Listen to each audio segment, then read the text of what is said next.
श्रीमद् भगवद गीता के अध्याय 2 का महात्म्य। गीता अध्याय 2 महात्म्य। श्री भगवान कहते हैं, हे लक्ष्मी, प्रथम अध्याय के महात्म्य का उत्तम आख्यान मैंने तुम्हें सुना दिया। अब अन्य अध्यायों के महात्म्य श्रवण करो। दक्षिण दिशा में वेदवेता ब्राह्मण के पुरंदरपुर नामक नगर में श्रीमान देवशर्मा नामक एक विद्वान ब्राह्मण रहते थे। वे अतिथियों के पूजक, स्वाध्यायशील, वेद शास्त्रों के विशेषज्ञ, यज्ञों का अनुष्ठान करने वाले और तपस्वियों के सदा ही प्रिय थे। उन्होंने उत्तम द्रव्यों के द्वारा अग्नि में हवन करके दीर्घ काल तक देवताओं को तृप्त किया, किंतु उन धर्मात्मा ब्राह्मण को कभी सदा रहने वाली शांति न मिली। वे परम कल्याणमय तत्व का ज्ञान प्राप्त करने की इच्छा से प्रतिदिन प्रचुर सामग्रियों के द्वारा सत्य संकल्प वाले तपस्वियों की सेवा करने लगे। इस प्रकार शुभ आचरण करते हुए उन्हें बहुत समय बीत गया। तदंतर एक दिन पृथ्वी पर उनके समक्ष एक त्यागी महात्मा प्रकट हुए। वे पूर्ण अनुभवी, आकांक्षा रहित, नासिका के अग्रभाग पर दृष्टि रखने वाले तथा शांति चित्त थे। निरंतर परमात्मा के चिंतन में संलग्न हो वे सदा आनंद विभोर रहते थे। देव शर्मा ने उन नित्य संतुष्ट तपस्वी को शुद्ध स्वभाव से प्रणाम किया और पूछा, हे महात्मन, मुझे शांतिमयी स्थिति कैसे प्राप्त होगी?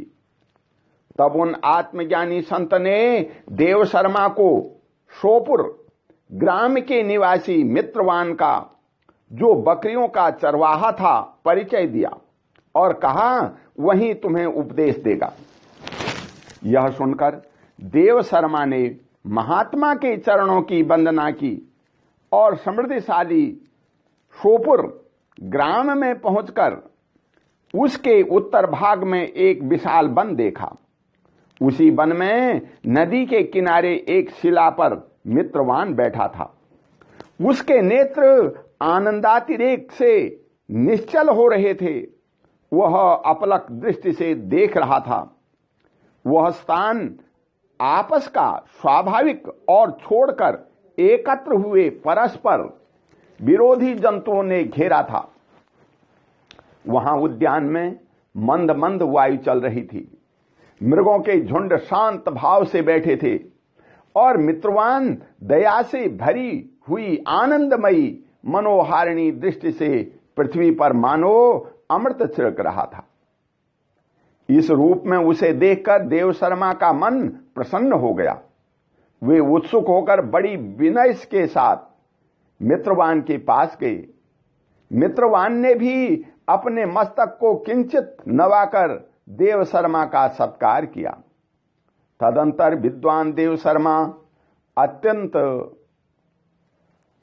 अनन्य चित्त से मित्रवान के समीप गए और जब उसके ध्यान का समय समाप्त हो गया, तब उस समय उन्होंने अपने मन की बात पूछी, हे महाभाग, मैं आत्मा का ज्ञान प्राप्त करना चाहता हूं।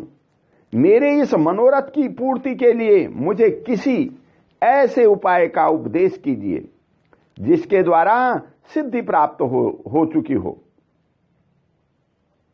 देव शर्मा की बात सुनकर मित्रवान ने एक क्षण तक कुछ विचार किया।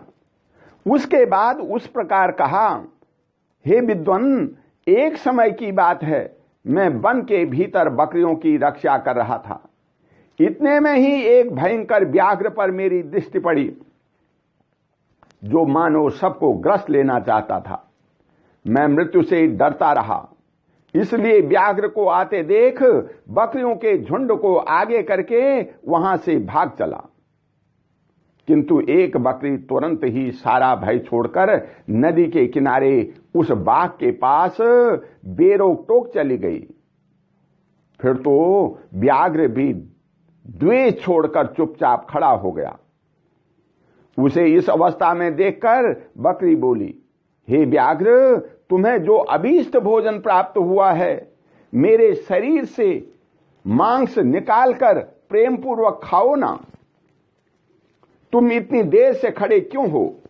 तुम्हारे मन में मुझे खाने का विचार क्यों नहीं हो रहा है?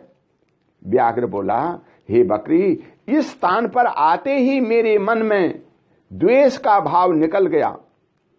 भूख प्यास भी मिट गई, इसलिए पास आने पर भी अब मैं तुम्हें खाना नहीं चाहता।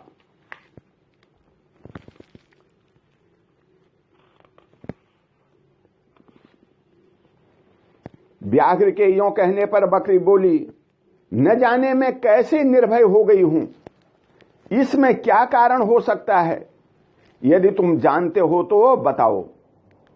यह सुनकर व्याघ्र ने कहा, मैं भी नहीं जानता, चलो सामने खड़े हुए इन महापुरुष से पूछें। ऐसा निश्चय करके वे दोनों वहां से चल दिए।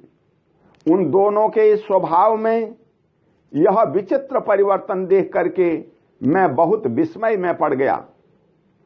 इतने में ही उन्होंने मुझसे ही आकर प्रश्न किया। वहां वृक्ष की शाखा पर एक वानरराज था। उन दोनों के साथ मैंने भी वनराज से पूछा। हे विप्रवर, मेरे पूछने पर वानरराज ने आदरपूर्वक कहा, अजापाल सुनो, इस विषय में मैं तुम्हें प्राचीन वृत्तांत सुनाता हूं। यह सामने वन के भीतर जो बहुत बड़ा मंदिर है, उसकी ओर देखो। उसमें ब्रह्मा जी का स्थापित किया हुआ यह शिवलिंग है। पूर्व काल में यहां सुकर्मा नामक एक बुद्धिमान महात्मा रहते थे, जो तपस्या में संलग्न होकर के इस मंदिर में उपासना करते थे। वे वन में से फूलों का संग्रह कर लाते और नदी के जल से पूजनी भगवान शंकर को स्नान करा करके उन्हीं से उनकी पूजा किया करते थे। इस प्रकार आराधना का कार्य करते हुए सुकर्मा वहां निवास करते थे। बहुत समय के बाद उनके समीप किसी अतिथि का आगमन हुआ। सुकर्मा ने भोजन के लिए फल लाकर अतिथि को अर्पण किया और कहा, हे विद्वान, मैं केवल तत्व ज्ञान की इच्छा से भगवान शंकर की आराधना करता हूं।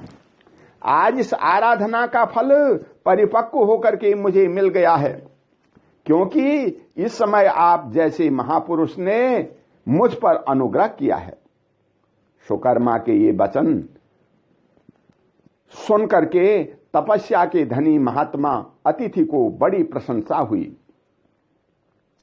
उन्होंने एक शिलाखंड पर गीता का दूसरा अध्याय लिख दिया और ब्राह्मण को उसके पाठ और अभ्यास के लिए आज्ञा देते हुए कहा, हे ब्राह्मण, इससे तुम्हारा आत्मज्ञान संबंधी मनोरथ अपने आप सफल हो जाएगा। यों कहकर के वे बुद्धिमान तपस्वी सुकर्मा के सामने ही उनके देखते देखते अंतर्ध्यान हो गए। सुकर्मा विस्मित होकर के उनके आदेश के अनुसार निरंतर गीता के द्वितीय अध्याय का अभ्यास करने लगे। तदंतर दीर्घ काल के पश्चात अंतःकरण शुद्ध होकर के उन्हें आत्मज्ञान की प्राप्ति हुई। फिर वे जहां जहां गए वहां वहां का तपोवन शांत हो गया। उनमें शीत, उष्ण और राग द्वेष आदि की बाधाएं दूर हो गई। इतना ही नहीं, उन स्थानों में भूख प्यास का कष्ट भी जाता रहा तथा भय का सर्वथा अभाव हो गया। यह सब द्वितीय अध्याय का जप करने वाले सुकर्मा ब्राह्मण की तपस्या का ही प्रभाव समझो। मित्रवान कहता है, वानर राज के यों कहने पर मैं प्रसन्नतापूर्वक बकरी और बाघ के साथ उस मंदिर की ओर गया। वहां जाकर शिलाखंड पर लिखे हुए गीता के द्वितीय अध्याय को मैंने देखा और पढ़ा। उसी की आवृत्ति करने से मैं तपस्या का पार पा लिया है। अतः भद्र पुरुष, तुम भी सदा द्वितीय अध्याय की ही आवृत्ति किया करो। ऐसा करने पर मुक्ति तुमसे दूर नहीं रहेगी।